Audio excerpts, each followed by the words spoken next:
2천억 원대 오스템 임플란트 횡령 사건에 이어 강동구청 공무원이 공금 115억 원을 빼돌리는 등 대규모 횡령 사건이 잇따르고 있습니다.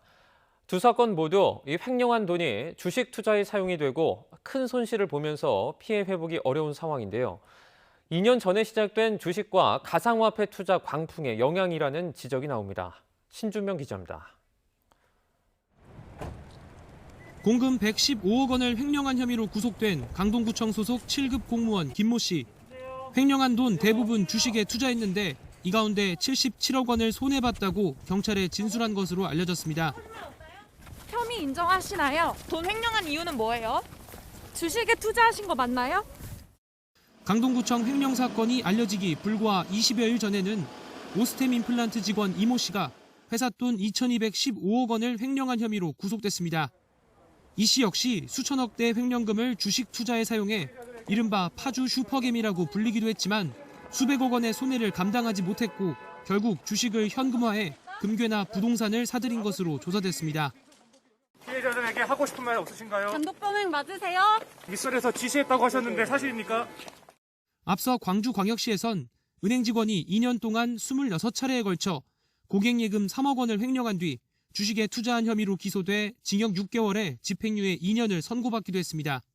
이렇게 최근 공공기관과 기업 내 횡령 사건이 빈번하게 발생하는 건 재작년부터 이어져 오는 주식과 가상화폐 투자 광풍의 영향이 크다는 게 전문가들의 분석입니다. 주식 거래용 활동 계좌는 지난해 3월 4천만 개에서 5개월 만에 5천만 개를 돌파했습니다. 지난 2012년 5월 2천만 개였던 활동 계좌가 8년 만에야 3천만 개로 증가한 것과 비교조차 어려운 증가 속도입니다.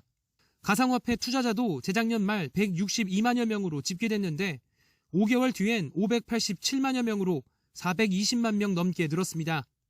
주식 대박, 코인 대박 소식이 곳곳에서 전해지면서 범죄를 감수하고 이익을 내는 게 더 낫다는 위험한 인식이 사회 전반에 퍼졌다는 겁니다. 주식이나 암호화폐가 성공한 몇몇 사람들의 그 얘기를 듣게 되고 몇 년 고생하고 나오면 100억을 누릴 수 있다면 충분한 동기가 되지 않을까요? 전문가들은 특히 회사 돈을 관리하는 권한까지 독점하고 있으면 횡령 범행에 대한 유인이 더 클 수밖에 없다고 강조합니다. 해서도 모르고 아무도 확인 안 해. 였다 뺐다 하는 게 전혀 문제가 없는 상황이라면 확신이 되면 사람은 당연히 위험을 선호할 수가 있죠. 투자 광풍에 늪에 빠진 개인의 일탈을 사전에 차단하려면 기업과 공공기관 내부의 자금 감시, 관리 체계를 강화하는 게 우선입니다. 여기에 금융권에서도 의심거래 포착 시 금융정보분석원에 신고하는 현행 제도를 더욱 적극적으로 활용해야 한다는 지적도 나옵니다. YTN 신준명입니다.